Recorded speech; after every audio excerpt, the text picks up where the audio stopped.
So nice to be here, and it's really weird being on this side of the podium instead of back there where Kathy's sitting. When my parents heard that I'd made the decision to go to nursing school, their response was a little lukewarm. My dad, a CPA and a man who wasted no words, said something like, well, why the heck would anyone want to go to nursing school? All you're going to do is empty bedpans all day. My mother's response was a little softer. She said, that's nice, dear. You look good in white. What happened was that neither of them was really correct. My career was highly diverse, never boring. It offered me limitless choices, opportunities, and it gave me a chance to help people in a very tangible way. I would do it all over again. My particular passion in nursing came later as a surprise. I discovered that I like studying brains and all of the manifestations that can happen when people have something go wrong with their brains. So for the most part of my career, I worked in some realm of neurology. And later, as Pastor Amora mentioned, I developed an education business about this topic of brain health, which turns out a lot of people wanted to know about that. And I published a book on that subject in 2016. The decision to go to nursing school was not only a good decision despite my parents' misgivings, not only did it transform my professional life, but I met my future husband, Jeff, who's trying to hide on the back row next to Mary. Sorry, hon. At the campus of the Health Science Center at the University of Texas. And legend has it that Jeff was sitting in the school cafeteria having his usual lunch of a hamburger, a bag of Fritos, and a glass of iced tea when he looked out the window and his gaze fell upon a vision of loveliness floating by as I walked to the library, whereupon Jeff sat up from his lunch, which is no small thing, left it, and found me in the library where I was studying for a nursing test. So I look up to see this impossibly handsome man kind of peering down at me. I had no clue who he was. And then he said, I've been looking for you for a long time.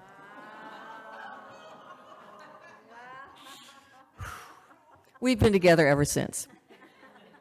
Now back to the spiritual journey. So let's back up a little bit, rewind to my childhood. I was turning 6 years old, and I got, as a birthday present, I received a package in the mail from my great-grandmother in Chicago. In it was a box, a silver box, and the box was lined with purple satin. And inside the purple satin lay a big white book called the Bible. And this was a very fancy Bible. First of all, I had never owned or seen such a thing, but it had a lot of color illustrations that mostly looked like the kind of paintings you'd see in a museum, and it had very ornate, fancy script in black and in gold, and whenever this person, Jesus, said something, it was underlined in red. My favorite part of this book, as I pored over it, was right in the middle where there was this section called the Sermon on the Mount and the Beatitudes. And I think I liked that because there was a picture on every page of that particular section. I was enthralled with this treasure, but I was also kind of baffled. See, my parents were agnostics, possibly atheists, I don't really know, because the subject of God or church or religion was not on the table in our household. However, I did have a friend named Roseanne who lived down the street, and she was from a practicing Catholic family. And so when I went to Roseanne's house, it was filled with all kinds of weird decorations, like depictions of the crucifix, and these long kind of necklaces, or I thought they were necklaces, but Roseanne corrected me and said they were rosary beads. There were vessels filled with something called holy water. The scariest thing was Roseanne's mother.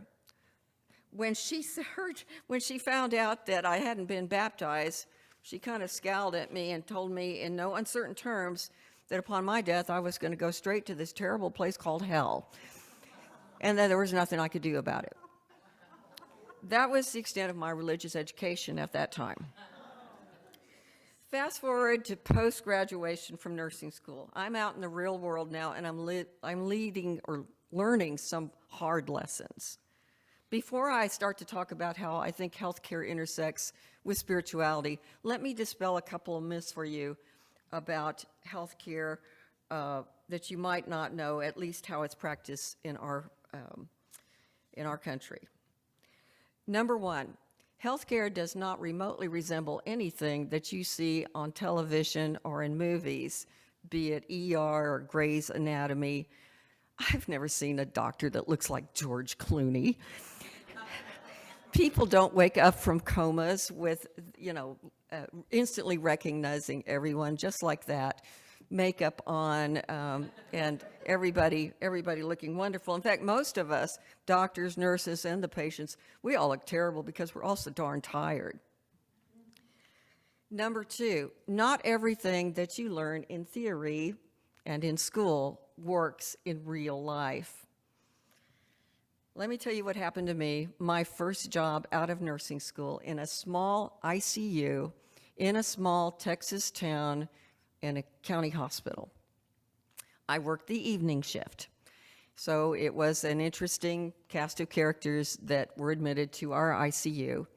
And one evening we had a gentleman who had been admitted on the day shift, a disheveled man, probably homeless, maybe a little mentally unstable. And he was found malnourished, dehydrated, unresponsive, but we had him hooked up to IVs and he was kind of perking up a little bit.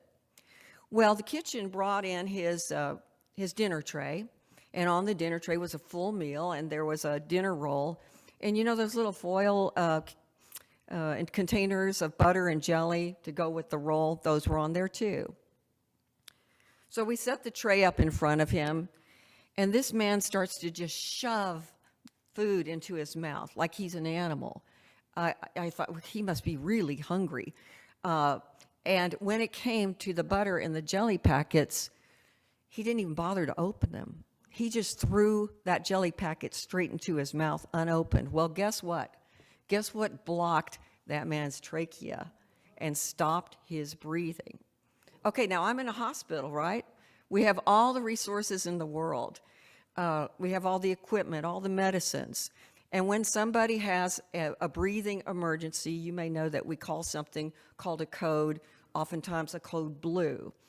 And here come maybe one or two doctors, other nurses, and then we have what's called a crash cart that's got all the suction and defibrillator and all the emergency medicines that you would need.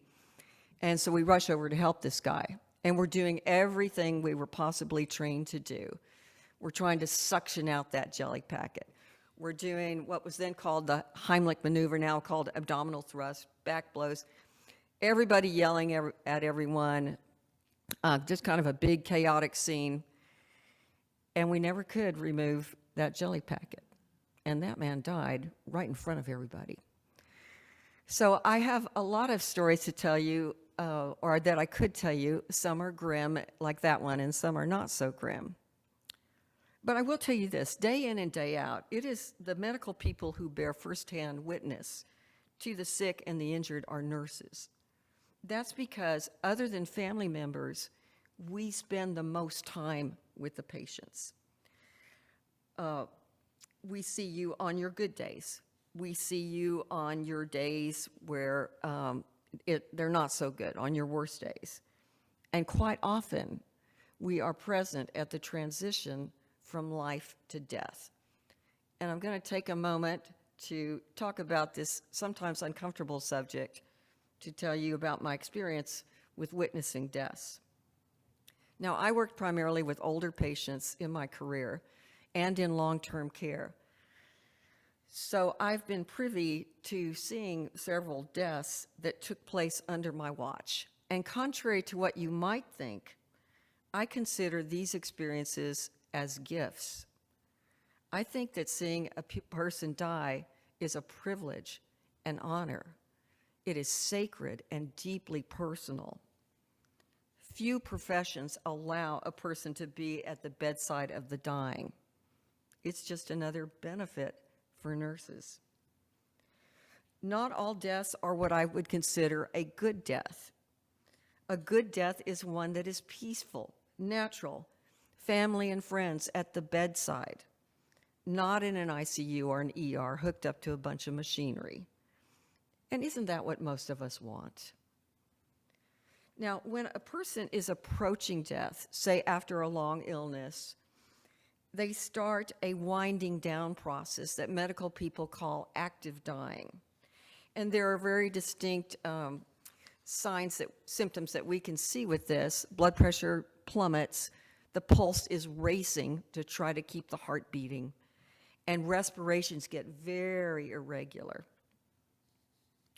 During this stage and a little bit before it, some interesting things happen. People seem to die on their own terms. Don't be fooled by the fact that although they appear unconscious and completely unresponsive to you, that they don't know what's going on. They have a way of knowing what's happening that's almost uncanny. So you might notice, and if some of you have experienced seeing some of your loved ones die, you might notice that that person hangs on until the last family member from out of town gets off their airplane, I'm seeing some nodding, comes to the hospital room, "Grandma, I'm here," and then they let go. They also might do some kind of little tricky things you might not particularly like. So you're all there, the family's keeping vigil. There's 30 people in the room. The person is unresponsive. Nothing's going on. You go, let's go out and get a cup of coffee real quick. Out they go. Come back, that person has let go. Perhaps they didn't want to die in front of an audience. One of the bad deaths that I might describe to you is one where a person didn't really make her peace with the world. There was an elderly woman that was a patient in my long-term care facility, and my office was right across from her room, and she was actively dying. And every day when I came in, I couldn't believe that she was still with us. She had had no food, drink, had been dying for some days, much longer than usual. But it turned out that this woman had become estranged from her family and from her children during her lifetime. She was kind of a bitter, angry type of woman, and she had never made her peace, never had closure, and the family, although they knew she was dying, did not show up. So we took turns sitting with her, but it was an uncomfortable death. She was fighting it, obviously. Sometimes, and this one's going to give you goosebumps, the dying person will see a deceased loved one who has passed before them as they are in the active dying state. And they will talk to that person as if they're right there in the room.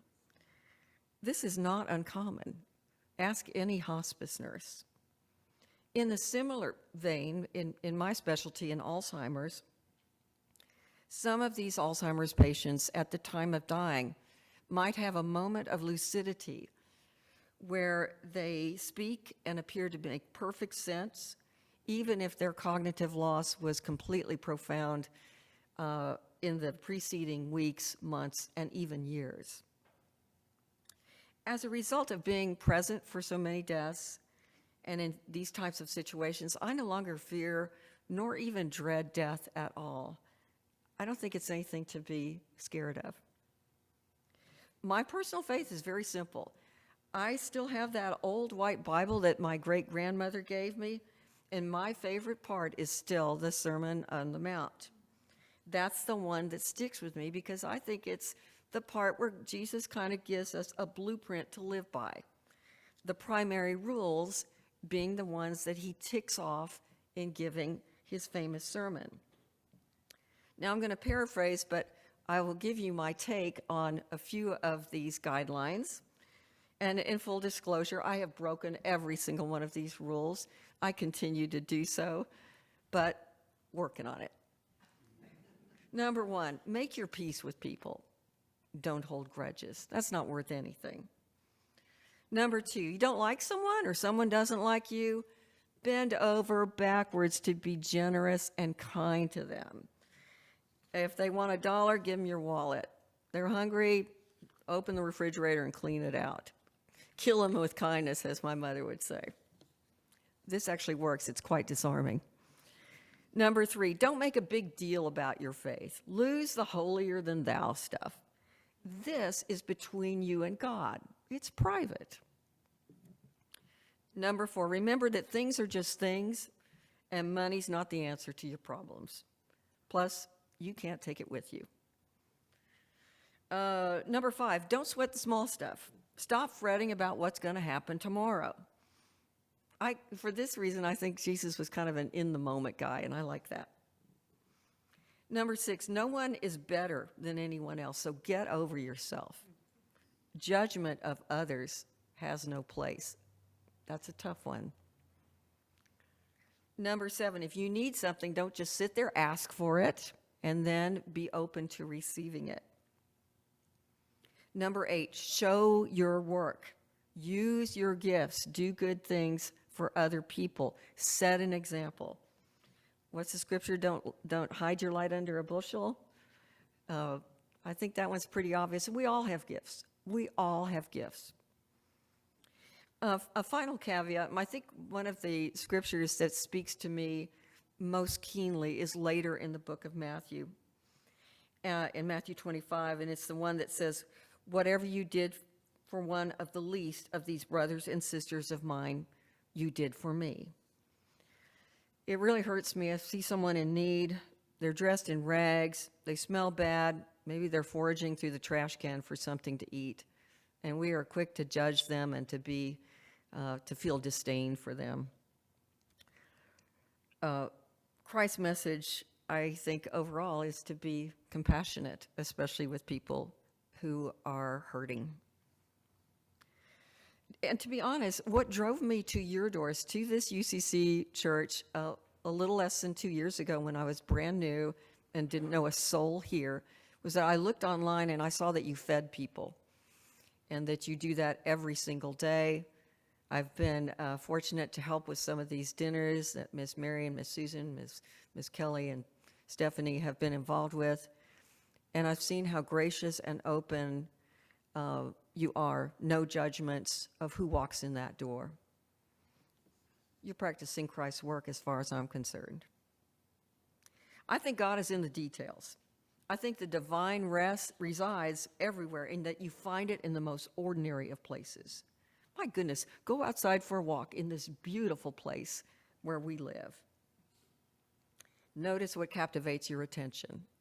Take in the smells, what you see, what you hear. Although it's really challenging for me and for everybody now, I try to allow a little bit of silence in my day so that I can listen to what I call my inner voice. Do you have an inner voice? Yeah? Mine is real loud. I hope that it's the voice of God talking, or maybe I'm just going crazy, but there it is. To me, God is in a single flower. It's in a piece of music, a sunset. It's in a tiny rock that I might find on a beach.